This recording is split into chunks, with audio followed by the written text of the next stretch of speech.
Recording in progress. Hola, ¿qué tal? ¿Cómo estás? Buenos días, buenas tardes, buenas noches tengas, dependiendo del horario en el que estés viendo este video. Mi nombre es Abraham Gómez y como siempre es un gusto y un placer acompañarte en una clase más correspondiente a esta primera clase en vivo de la asignatura Psicofisiología 1 dentro del mapa curricular de la licenciatura en Psicología.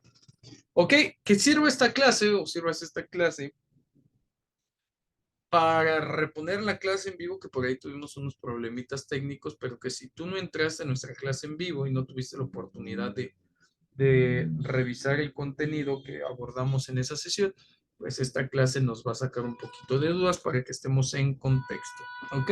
Entonces vamos a hablar de algunos términos que te voy a dejar por aquí, que son los siguientes. Durante nuestra clase en vivo abordamos un poco sobre la psicología y de manera general que es una ciencia social que parte del estudio de los procesos mentales y de las conductas externas del ser humano. Hablábamos que de la conducta interna del ser humano y de la conducta externa.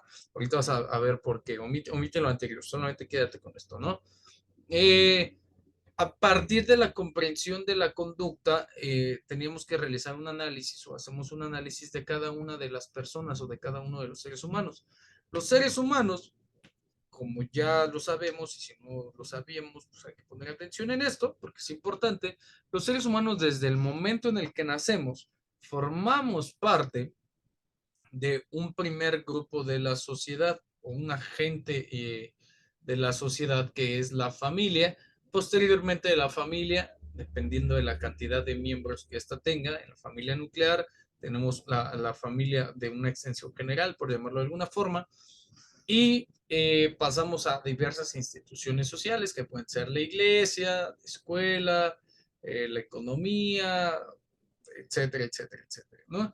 Entonces, partimos del estudio de una sola persona como parte de un grupo nuclear y como parte de un grupo general o de mayor amplitud dentro de la sociedad.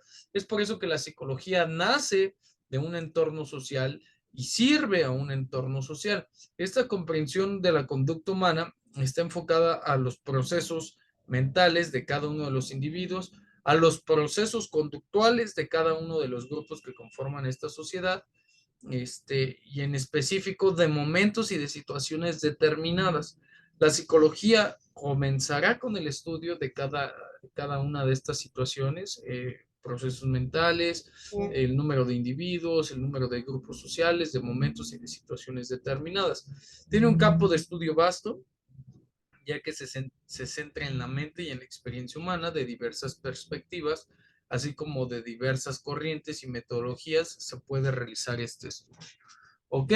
Algunas de estas maneras de estudiar la psicología es desde las ciencias duras, que nosotros conocemos como física, química y biología, y a través del uso y el empleo del método científico que parte de la observación, de la elaboración de hipótesis eh, o algún sustento para poder aprobarlo, rechazarlo o experimentar con él, ¿no?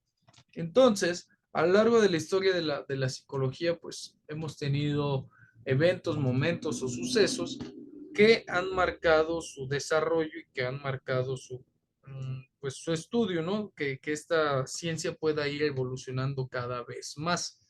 En este sentido, durante la clase grabada, si ya la viste o si no la has visto, te aviso que te dejé un poquito de cada uno de estos antecedentes históricos, que no son todos, pero que son algunos de los más importantes. ¿Ok?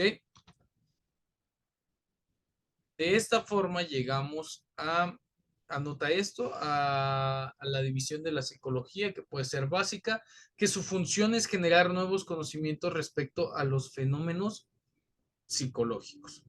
Y la psicología aplicada, que tiene como objetivo la solución de problemas prácticos a través de la aplicación de los conocimientos producidos por la psicología básica.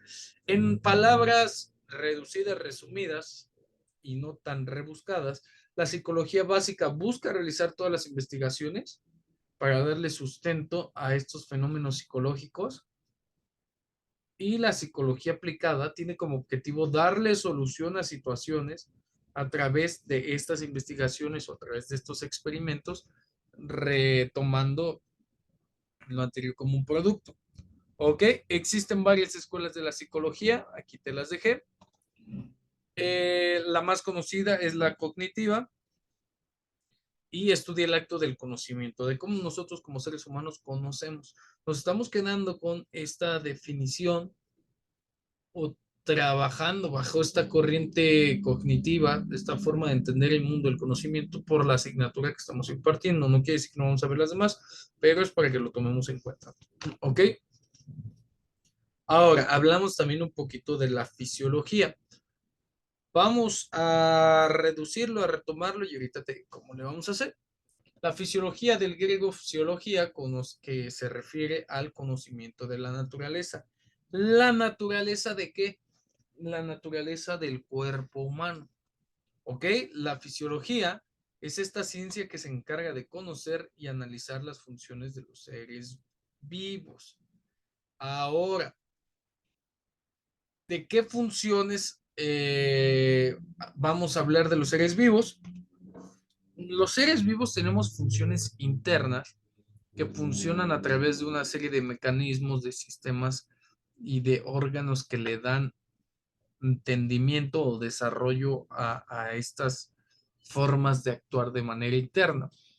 A partir de la reunión de los principios que proponen otras ciencias exactas o duras como la física, química y biología, que ya platicamos un poco, que son ciencias exactas que a A corresponde B, que a X corresponde Y.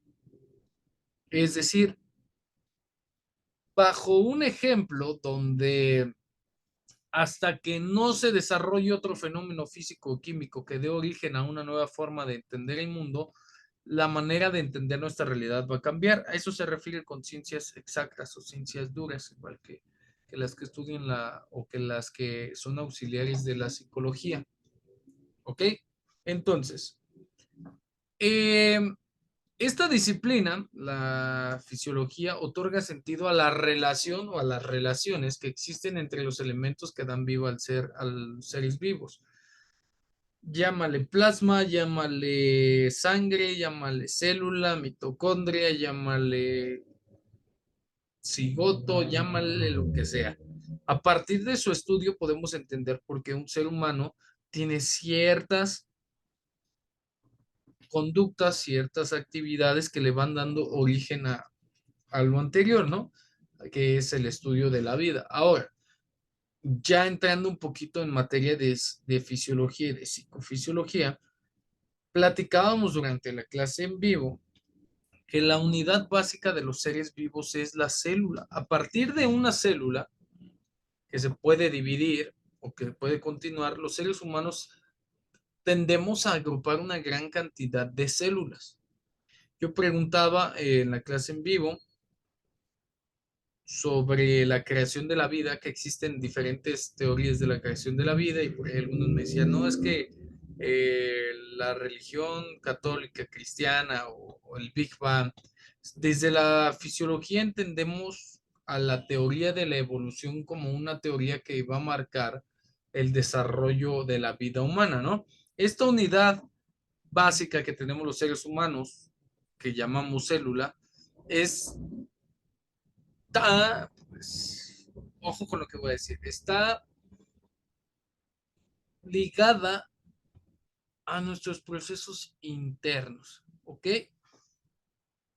No podemos ver nuestras células de manera externa, pero están ahí presentes de manera interna con la creación de capas de piel, con la creación de venas, arterias, articulaciones, órganos, sistemas, sangre, plasma, plaquetas, linfocitos, cigotos, etc, etc, etc, etc. A medida bueno, esta unidad básica, perdón, se encuentra dentro de estos componentes que determinan nuestras características y funciones. Dependiendo de cuál sea la función y la característica de la célula y en dónde y cómo esté agrupada, servirá para realizar X o Y función. A medida que se complejiza la estructura de las células, es decir, a medida que las células son más grandes, las funciones van cambiando o se van expandiendo. La fisiología es fundamental en su relación con todas las partes, por ejemplo, de la medicina y de la anatomía. De manera especial, mientras que la anatomía se ocupa de la conformación del individuo, de animales, seres humanos, plantas, etcétera, la fisiología se ocupa de las funciones que ésta cumplen, es decir, vamos a estudiar cuáles son las funciones que realizan determinadas células para poder entender por qué nuestro cuerpo funciona de tal o cual forma y si a partir de estas funciones que son naturales o que son estandarizadas dentro de nuestro cuerpo como raza humana, podemos llegar a comportarnos de X o Y manera. Ejemplo, nuestro cuerpo se divide en un medio interno y en un medio externo. Este medio interno está compuesto o está formado por los sistemas y por los órganos que dan vida de manera natural a estas estructuras celulares, sus funciones y sus características. El medio externo va a ser absolutamente todo lo que no forma parte de nuestro cuerpo y nos rodea, llámese clima, llámese acciones, conductas, estímulos, etcétera. ¿Ok? Durante la clase grabada te dejé algunos de los conceptos perdón, de los antecedentes históricos de la fisiología para que podamos entender de la misma forma, te repito, que no son todos, sino que son algunos de los más populares o de los más emblemáticos para poder entender desde el punto de vista que estamos tomando la asignatura. Ahora, quiero tocar algo muy rápido, este antecedente histórico que nos va a dar pauta a lo siguiente. Jean Fernel utilizó el concepto de fisiología para hablar de la disciplina que estudia el funcionamiento de los seres vivos. Anota esto porque seguramente vendrá en una evaluación.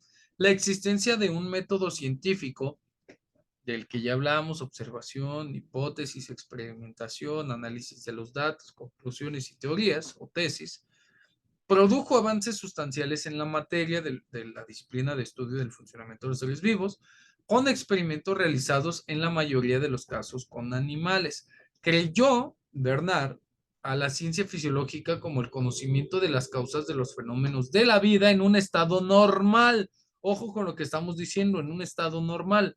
Le dio importancia a la experimentación y al hecho de que las teorías se van contradiciendo y reformulando, que es lo que nosotros conocemos como el ciclo de la ciencia, en donde nace un concepto, se reproduce, se experimenta, se hacen conclusiones, se debate o se redebate o se rechaza, porque el ser humano está en constante evolución y adaptación. ¿Ok? Ahora, las interacciones realizadas entre las partes del cuerpo se rigen por leyes. Estamos hablando que nuestro cuerpo humano no está calibrado como las llantas de un carro, que era un tema que tomamos en clase, que las llantas de carro normalmente, dependiendo del rin y dependiendo de la rodada y de la anchura de las llantas, las podemos inflar a 32 size o a 35, ¿no? Que son esta medida para mantener el funcionamiento del carro en un estado normal, ¿sale? Estándar. Nuestro cuerpo funciona de la misma manera. A ver, yo mido un 80, no puedo tomar, eh, de acuerdo a los parámetros de mi nutriólogo, no puedo tomar más de 3,5 litros de agua, dependiendo si estoy en competencia o no, o si estoy en actividad de alto rendimiento, o menos de 1 litro, porque eso le va a hacer daño a mi cuerpo. De manera, esto es un ejemplo, ¿no? Personal. De manera general, universal, el ser humano necesita de 2 a 2,5 litros para cumplir con las funciones internas de nuestro organismo. Así de fácil y así de sencillo el ejemplo. ¿Sí? Las interacciones de la fisiología pues se rigen por estas leyes que no son totalmente autónomas, sino más bien de lo contrario. Se trata de cuestiones meteorológicas o de electricidad propias de nuestro cuerpo. Atentos. Si las funciones del cuerpo tienen que estar en equilibrio, la fisiología tendría mucho que ver con ese estado llamado homeostasis. Y ya empezamos a entrar en el tema del día. ¿Ok? Platicábamos que es la psicofisiología.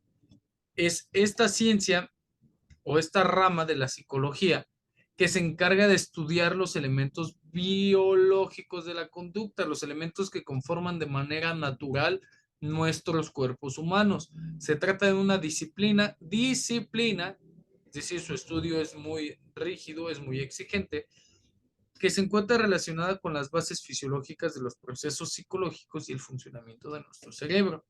¿Ok? El estudio de la psicofisiología permite conocer la relación entre los procesos psicológicos y fisiológicos, comprendiendo y explicando la conducta humana tanto de manera normal, patológica y a la luz de los procesos fisiológicos que la controlan. ¿A qué voy? También te dejé ahí algunos de los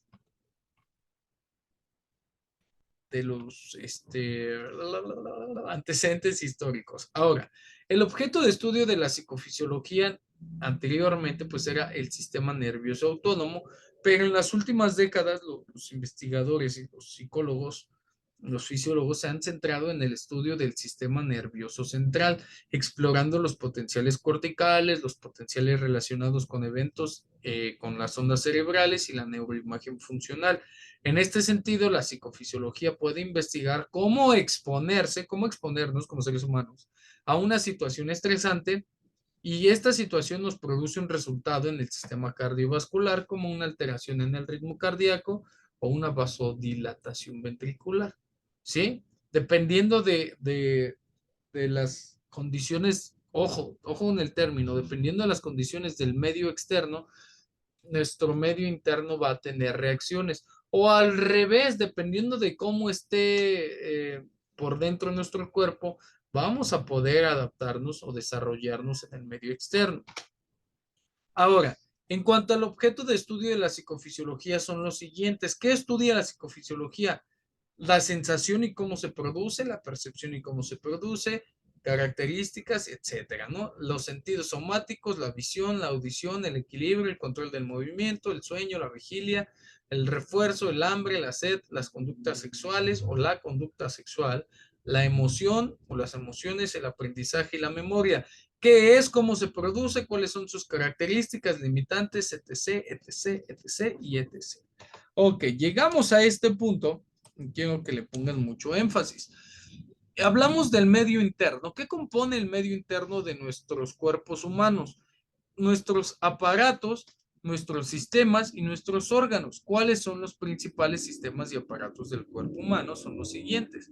El sistema circulatorio, que está compuesto por los órganos representativos del corazón, los vasos sanguíneos y la sangre. El sistema digestivo, compuesto por el estómago, los intestinos, el hígado y el páncreas, que son encargados, bueno, en el sistema circulatorio, su función representativa es transportar los materiales en todas las células del cuerpo, todas las células para que se alimenten. El aparato digestivo, el sistema digestivo, estómago, intestinos, hígado y páncreas, su conversión de alimentos, su tarea es la conversión de alimentos en partículas que pueden ser transportadas dentro del cuerpo a través de los procesos de eliminación. ¿Ok? El sistema endocrino, estamos hablando de la glándula tiroides y la glándula adrenal, y sus funciones representativas son la coordinación de las funciones corporales mediante la síntesis y liberación de moléculas reguladoras. El sistema inmune, que es el timo, el vaso, los ganglios linfáticos, es la defensa contra invasores externos. El tegumentario, pues que es la piel, la protección del medio externo. El músculo esquelético, que está compuesto por músculos y los huesos en su combinación, que brindan soporte y movimiento al cuerpo. El sistema nervioso, que está compuesto por el cerebro, la médula espinal, cuya función es la coordinación de las funciones corporales mediante señales o impulsos eléctricos y la liberación de moléculas reguladoras. El sistema reproductor, que está compuesto en el caso de las féminas con ovarios y útero y en el caso de los hombres con testículos, que nos sirve para preservar, para continuar la especie, perdón. Respiratorio, que está compuesto por los pulmones y las vías aéreas, que nos permite o nos produce un intercambio de oxígeno y dióxido de carbono entre los medios interno y externo. Es uno de los sistemas que nos permite tener mayor relación con este medio. Y el sistema urinario, compuesto por los riñones y la vejiga que mantiene el agua y los solutos del medio interno y la eliminación de los desechos. Ojo con estos sistemas. Estos sistemas funcionan de una manera eh, regular, normalizado, estandarizado, que no tienen, o sea, que un sistema no debe de estar funcionando al 10, al 100, al 50%, sino que deben de estar trabajando con regularidad, que eso es lo que nos va a permitir tener un estado de salud correcto o un estado de conducta constante y regular. Hay una definición sencilla para la homeostasis que es la capacidad adaptativa que tiene nuestro cuerpo. ¿Ok? Sin embargo, para entenderla mejor necesitamos profundizar un poco y saber cómo funciona. En la homeostasis influyen tres actores principales. Déjame me hago un poquito más grande.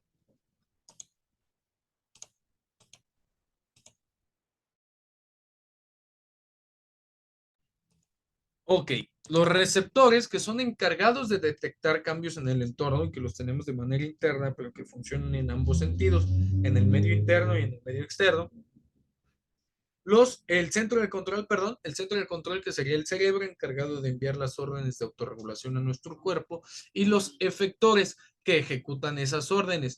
Capto, decido y mando señal y están los encargados de hacer que esa señal se cumpla.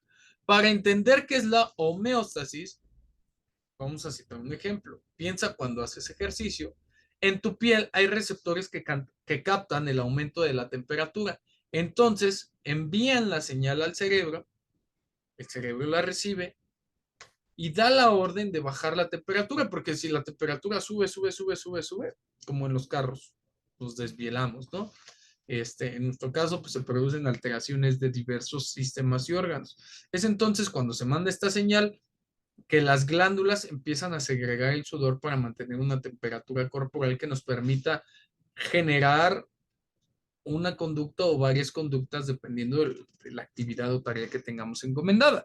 La homeostasis se encarga de adaptar a nuestro organismo a los cambios del entorno para ayudar a su supervivencia. No a sobrevivir, porque ese es otro estado que busca no perder la vida, sino a supervivir.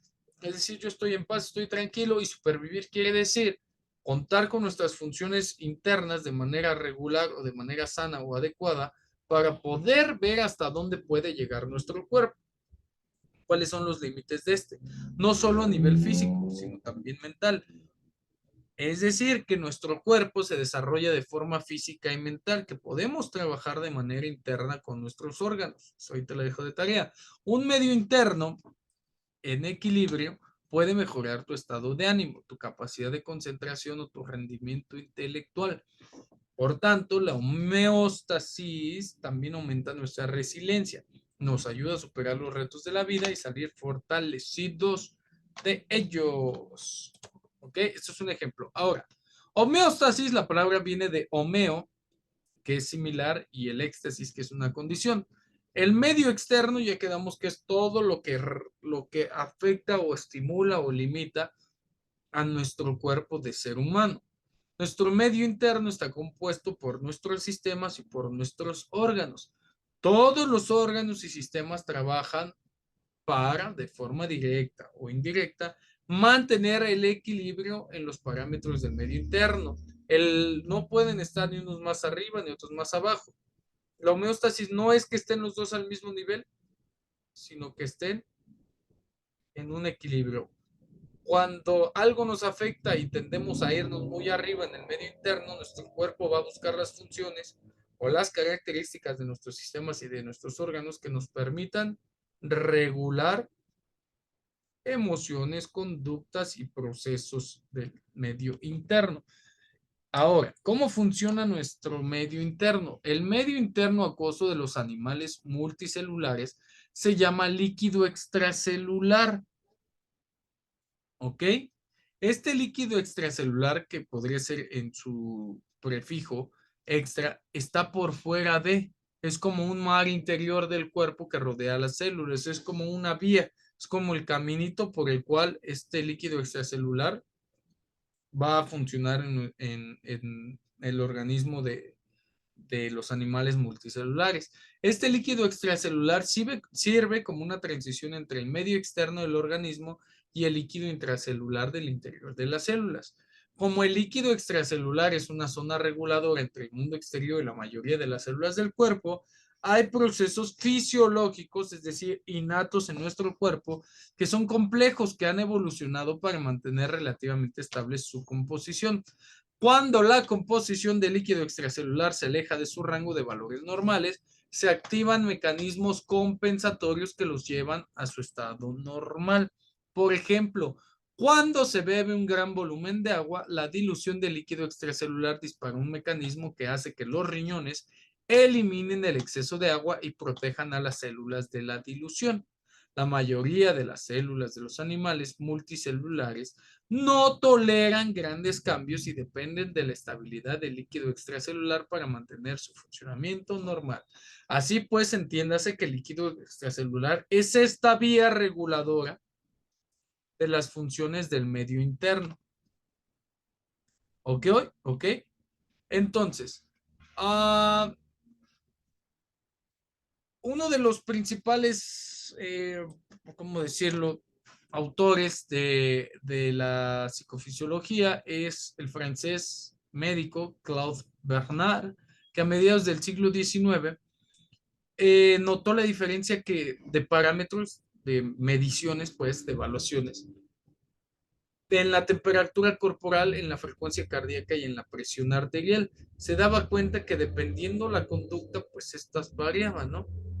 Entonces, escribió La fixité du milieu intérieur, que significa, creo que si mi francés no me falla, la constancia del medio interno. El medio interno, cuando es constante y se mantiene en valores regulares o normales, o lo más equilibrados posibles, tiene un rendimiento físico, ¿ok? Que ha sido objeto de debate en durante muchos años. Ahora, el medio externo ya hablamos que nos va a afectar de manera positiva o negativa o no generará cambios, pero en el medio interno tenemos algo llamado líquido intracelular y líquido extracelular. Ambos están presentes en la célula y son reguladores, tienen funciones paralelas pero no separadas. El, el líquido extracelular está compuesto y corre a través de la sangre por el líquido intersticial, perdón, e intracelular.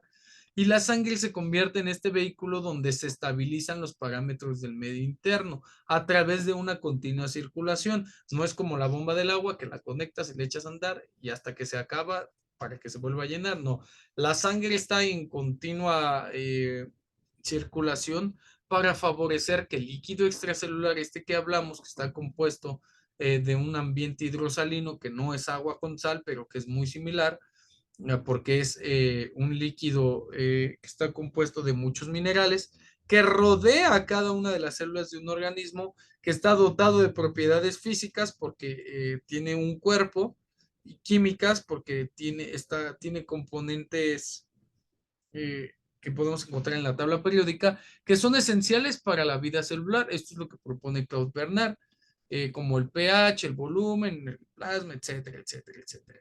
Entonces, este líquido extracelular que viaja por la sangre se convierte en este agente regulador que ante determinada conducta, cuando los valores se disparan hacia arriba o se disparan hacia abajo, va a regular nuestras funciones dependiendo de la composición y de la estructura celular de cada una de estos sistemas o de estos órganos, y nos va a mantener en homeostasis, en equilibrio. ¿Sale? Esto es lo que platicamos un poquito en la clase en vivo. Espero que te haya servido, espero que lo tomes mucho en cuenta, y cualquier duda o situación, mándame un mensajito y lo seguimos platicando. Mi nombre es Abraham Gómez y te dejo, nos vemos en la siguiente clase.